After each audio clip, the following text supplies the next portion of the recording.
Shalom saudara, jumpa lagi dalam acara Light of Revival, renungan firman Tuhan yang akan menuntun kita di sepanjang hari ini. Firman Tuhan hari ini terambil di dalam Lukas pasal yang kelima, ayat yang ke-15 hingga ayat yang ke-16. Tetapi kabar tentang Yesus makin jauh tersiar, dan datanglah orang banyak berbondong-bondong kepadanya untuk mendengar Dia dan untuk disembuhkan dari penyakit mereka. Akan tetapi ia mengundurkan diri ke tempat-tempat yang sunyi dan berdoa. Semakin banyak melayani, semakin banyak berdoa. Jemaat Tuhan yang terkasih, seringkali kesibukan kita dalam pekerjaan, dalam usaha, dalam pendidikan, maupun dalam pelayanan membuat kita memiliki waktu yang singkat atau sedikit dengan keluarga. Bahkan untuk waktu berdoa pun ada di antara kita yang tidak memiliki waktu karena kesibukan. Saudara, ketika Yesus menyembuhkan seorang yang sakit kusta, maka dikatakan di dalam ayat yang kita baca, kabar tentang Yesus itu semakin tersiar kemana-mana, dan ada banyak orang yang datang mencari Yesus, mengikuti Yesus, mendengarkan Yesus mengajar, dan agar supaya Yesus dapat menyembuhkan mereka dari segala sakit penyakit yang ada. Tetapi hal yang menarik bahwa ketika orang banyak datang kepada Yesus, ketika kabar tentang Yesus tersiar di mana-mana, justru Yesus mengundurkan diri. Yesus pergi ke tempat-tempat yang sunyi untuk berdoa. Yesus meninggalkan orang banyak yang datang mencari Dia ke tempat-tempat yang sunyi, dan di sana Yesus berdoa kepada Bapa. Saudara, dari sini kita bisa melihat bahwa Yesus meninggalkan kesibukan pelayanannya untuk berdoa.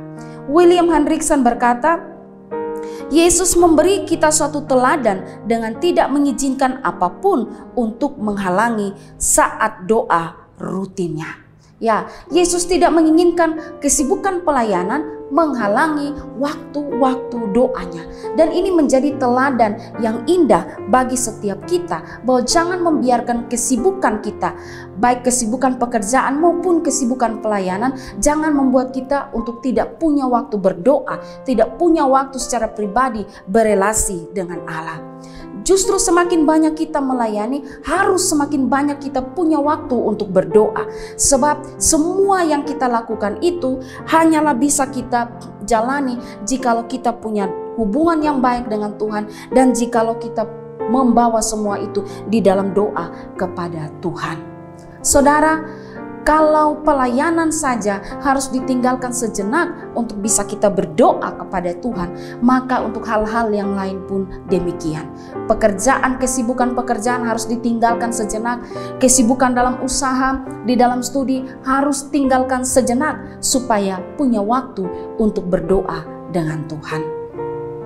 Tapi kenyataan yang kita lihat bahwa kesibukan seseorang dalam pelayanan dan hal yang lainnya membuat orang tersebut tidak punya waktu untuk berdoa dan bersekutu dengan Tuhan. Inilah yang membuat ada banyak orang yang ketika berada di puncak kejayaan dan kesuksesan mereka, baik di bidang pelayanan maupun bidang-bidang lainnya, justru mereka jatuh di tengah-tengah puncak kesuksesan mereka. Mengapa? Karena mereka tidak punya relasi dengan Tuhan, karena mereka tidak punya waktu untuk berdoa dengan Tuhan. Mereka ibarat layangan yang terbang tinggi dan putus dari benangnya. Dan layangan yang terbang tinggi yang putus dari benangnya membuat layangan itu akan terombang-ambing dan hanya membuat dia akan jatuh. Dan itu ibarat orang yang sibuk dengan kesibukannya dan lupa untuk berdoa. Saudara yang terkasih, firman Tuhan hari ini mengajarkan kepada kita bahwa ingatlah akan Tuhan di tengah-tengah kesibukan kita. Sibuk dalam hal apapun, bahkan dalam hal pelayanan, harus menyempatkan waktu untuk bersekutu dengan Tuhan. Karena hanya persekutuan kita dengan Tuhanlah yang membuat kita kuat untuk menjalani aktivitas-aktivitas kita.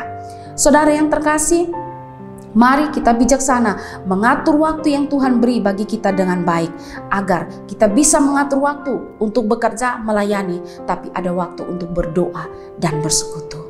Ingat saudara, semakin banyak saudara dipercayakan untuk melayani atau dipercayakan hal-hal yang lainnya, maka semakin banyak saudara membutuhkan waktu untuk berdoa. Kiranya firman Tuhan dapat memberkati kita.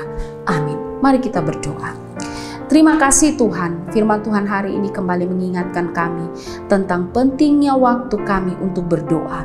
Tuhan tolong agar di tengah kesibukan kami dalam bekerja, dalam usaha, mengurus keluarga, bahkan melayani sekalipun, Tuhan tolong sadarkan kami untuk kami bisa mengatur waktu dengan baik untuk punya waktu bersekutu secara pribadi dengan Tuhan.